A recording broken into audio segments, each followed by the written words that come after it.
What's up guys, welcome back to Deck Tech for Decks. I'm your host Caleb. Today we're building Squall. Not only does this guy give himself double strike whenever he attacks alone, additionally he's got a broken damage trigger that allows us to bring a permanent card back from our graveyard that's 3 CMC or less. You know it's 3 CMC or less? Flashback Marauder effects. So now Flashback Marauder enters the battlefield, it's going to force everybody to sacrifice a creature, and then on the second double strike we can go ahead and do that again. So nobody's going to have a board state. Then if we don't kill them with commander damage, we're going to outvalue them quickly. Something notable, you can also return lands back from your graveyard, so this guy's actually pretty insane at ramping as well, because you can bring 2 lands back per turn. I don't think that's the most valuable thing to do, but it is something we can do here. So the goal is simple. We're going to mill ourselves to an oblivion, make our graveyard our hand, cast 2 spells for free each turn, and outvalue our opponents or beat them to death, whichever comes first. If that sounds like a deck tech you guys want to get into, let's get into it. But first, don't forget to click on that whatnot link and claim your free $15. Additionally, you guys can get 10% off all of your Tolarian library proxies whenever you use code DT4D. And don't forget to like, comment, and subscribe. I know it's annoying to ask, but as a thank you, I will be replying to all of the comments down below, or as much as possible. Now let's get right into that deck. The first thing we're going to hit on real quickly is we are on 5 Edict effects. Remember, we get to reanimate these twice because our commander has double strike. As long as Squall can get through, our opponents are not going to be able to hold a board state, and that's just going to add to this commander's power. Speaking on adding to his power, let's get this boy equipped up. Arm Mounted Anchor. I like this because it's 3 CMC, so he can recur it. It not only gives him menace, it also gives him +2/+2, and it says whenever equipped creature deals combat damage to a player, you get to draw 2 cards, then you have to discard 2 cards unless you discard a pirate. This is really cool because we connect, we can discard the cards that we want to reanimate, then we reanimate those cards. This is going to allow us to see a total of 4 cards per turn, which is amazing. Mask of Memories does something very similar. We don't get the menace here, and we only have to discard 1 card, but we do end up getting card advantage. For 2 CMC, we get an equipment that says whenever equipped creature deals combat damage, you get to draw 2 cards, then discard a card. So again, we're drawing 4 cards here and discarding 2 cards. It's exactly what we want.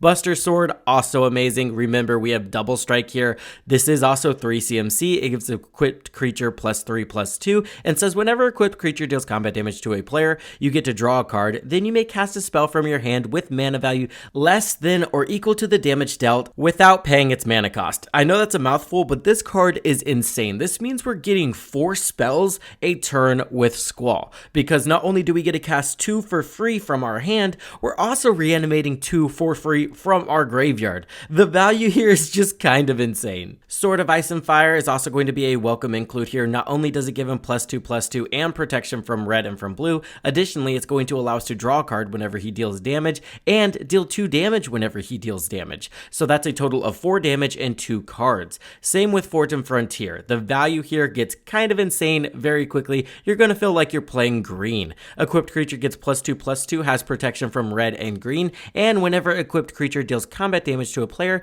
exile the top 2 cards of your library. You may play those cards this turn, and you may play an additional land this turn. That means, let's say there's 2 lands in our graveyard.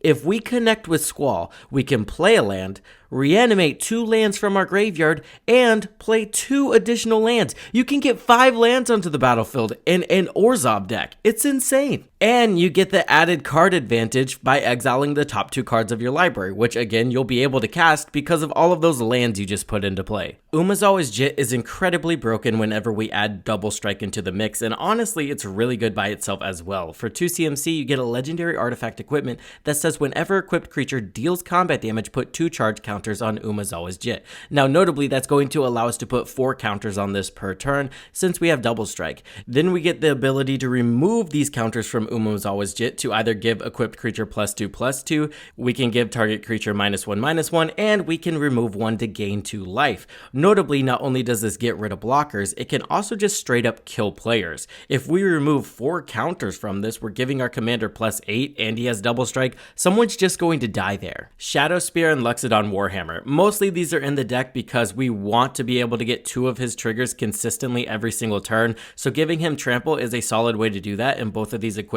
do that. Additionally, they both give him lifelink, and we have some ways to pay life to get some card advantage.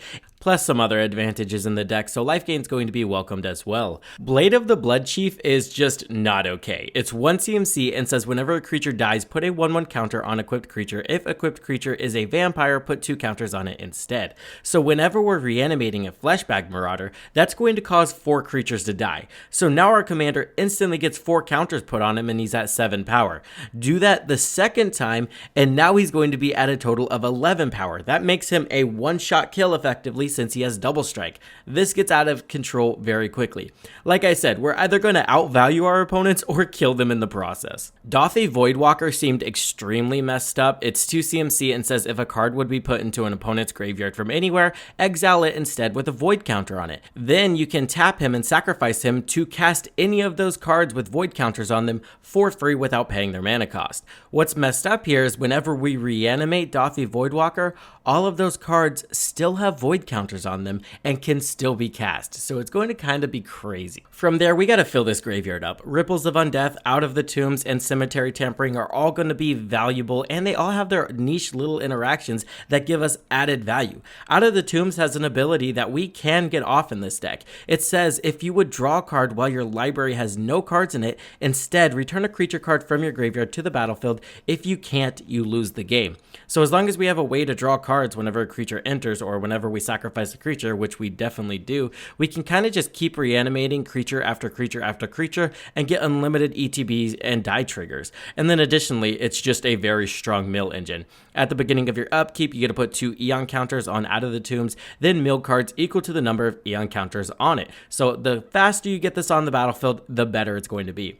Ripples of Undeath, we all know what this card is, but I'll just read it for the listeners. You get to mill 3 cards, and then you can pay 1 and 3 life to return one of the cards you milled this way back to your hand. So it's kind of like card advantage, but really in this deck, we're almost always never going to pay because we can just reanimate it with our commander, unless our commander's maybe not on the battlefield yet and we're trying to get a land, which I have done and is super useful. Mesmeric Orb is a mill goat. It says whenever a permanent becomes untapped, that permanent's controller mills a card. Notably, with how many lands we're able to shove onto the battlefield with our commander, this can mill a ton of cards very quickly.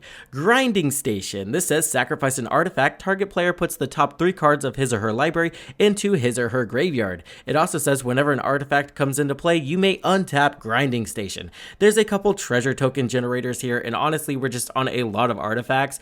Late game, when we're trying to get there, just grinding out everything into our graveyard to get our value pieces on the battlefield is going to be super useful.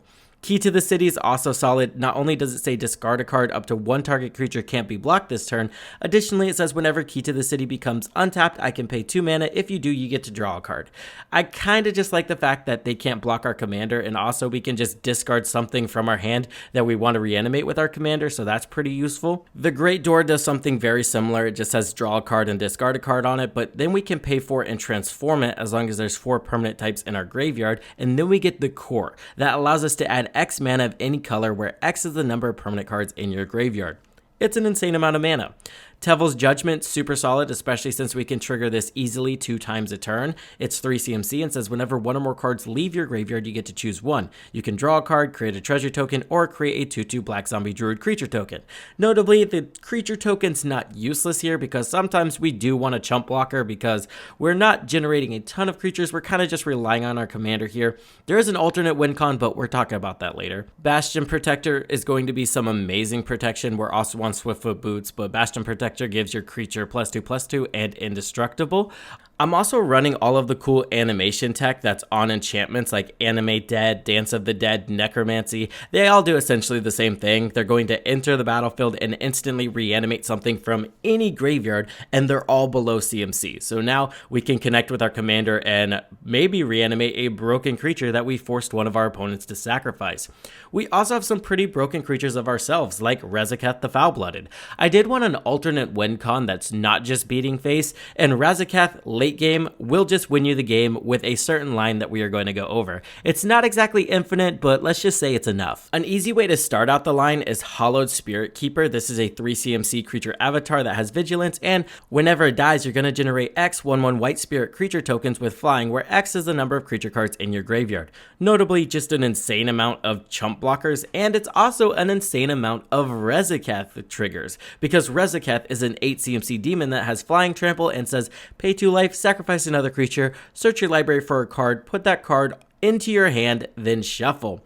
You can also pair it with War and Soul Trader to generate a ton of treasure tokens, and then even pair that with Grinding Station to mill a ton of cards. War and Soul Trader 3 CMC says pay 1 life, sacrifice another creature, create a treasure token. Let's take a break from all this commander damage and 3 CMC stuff to talk about our alternate win con. Wall of Blood and Souls of the Lost get absolutely massive in this deck. Souls of the Lost is 2 CMC and says Souls of the Lost's power is equal to the number of permanent cards in your graveyard, and its toughness is equal to that +1. And then Wall of Blood is 3 CMC and says pay 1 life, Wall of Blood gets +1/+1 until end of turn, and then it's a 0/2. So you have to pay a ton of life for Wall of Blood, but Souls of the Lost is essentially free. Now, what Souls of the Lost does require you to do is already have a setup graveyard. So I don't feel cheap for using these in our ways to win the game, because it does force our deck to have worked, if that makes sense. From there, we can use Resurrect to grab our Ruthless Technomancer, and it says whenever Ruthless Technomancer enters the battlefield, you may sacrifice another creature. If you do, create a number of treasure tokens equal to that creature's power. Then he has a cool ability that is not useless in this deck. It's 2 and 1 black that says sacrifice X artifacts, return target creature card with power X or less from your graveyard to the battlefield. X can't be 0. Notably, really useful to bring back something like, I don't know, Wall of Blood that has 0 power, and then we can just pay a ton of life to make it massive again. We're also running Altar of the Wretched and Altar of Dementia. Altar of Dementia says sacrifice a creature, target player puts any number of cards equal to the sacrificed creature's power from the top of their library into their graveyard. And then Altar of the Wretched says when Altar of the Wretched enters the battlefield, you may sacrifice a non-token creature. If you do, draw X cards, then mill X cards, where X is that creature's power.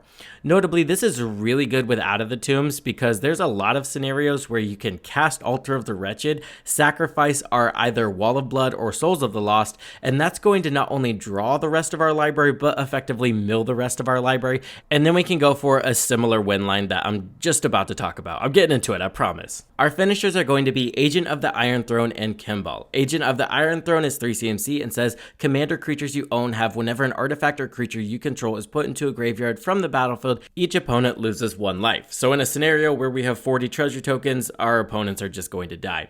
Kambal is a little bit better, especially when we're talking about using Wall of Blood instead. This is a 3 CMC legendary creature human advisor and says whenever 1 or more tokens enter the battlefield under your opponent's control, for each of them create a tap token that's a copy of it. This ability triggers only once each turn. Pretty useful and gives you some really good value that you're not expecting. And then additionally, it says whenever 1 or more tokens enter the battlefield under your control, each opponent loses 1 life and you gain 1 life. So this is going to cause us to essentially gain all the life back that we're spending on Wall of Blood. Let's say we spend 30 life. Wall of Blood's a 30/30, then we cast Ruthless Technomancer. That's going to drain the entire table for 30, and we're going to gain 30 life. That's just going to kill the entire table. And remember, this exact line can be used whenever we have 0 graveyard and Out of the Tombs on the battlefield. You just got to get clever with your draw triggers, what you've got on the board, and how you want to stack things. And then remember, our commander can still attack and reanimate 2 things from the graveyard, and as long as one of them is Kambal, and then the next is Wall of Blood, and then we're able to draw 1 card to bring something like a Ruthless Technomancer back onto the battlefield, you kind of did the thing, right? But honestly, you're probably grabbing Souls of the Lost if you have every single card in your graveyard, and that's going to be way over 40 power, and you're definitely going to be able to kill the table there. Back onto value, we have Preston the Vanisher and Luminous Broodmoth. These both essentially do the same thing, but they just do them differently. Luminous Broodmoth says whenever a creature you control without flying dies, return it to the battlefield under your control with a flying counter on it. Kind of protects our commander, and it's really brutal with all of those Edict effects that just double up now because they die, come back with a flying counter, and then die again. Preston the Vanisher is a little bit better for 4 CMC. You get a legendary creature Rabbit Wizard that says whenever another non-token creature enters the battlefield under your control, if it wasn't cast, create a token that's a copy of that creature, except it's a 0/1 white illusion. This means when we're reanimating any creature from our graveyard, we automatically get a 0/1 token copy of it. So now we have 2 Souls of the Lost, and then whenever we reanimate our Ruthless Technomancer, we can sacrifice both of them. This guy can create some pretty crazy board states. Then he has an ability. We can pay 1 and a white to sacrifice 5 illusions to exile target non-land permanent. And honestly, whenever we're getting 2 illusions per turn, it's not going to be super hard to get to 5, and then once we get there, we can just kind of keep whatever we need off the battlefield. Tragic Arrogance and Promise of Loyalty are both not okay. Essentially, both of these make everybody choose one creature and then sacrifice the rest of their board. So we're going to be left with our commander ready to do double strike damage, and then the rest of our opponents aren't going to have anything. That means on the first attack, if we go ahead and reanimate something like a Fleshbag Marauder, they're going to have 0 board, and we're just going to be able to keep hitting them in the face.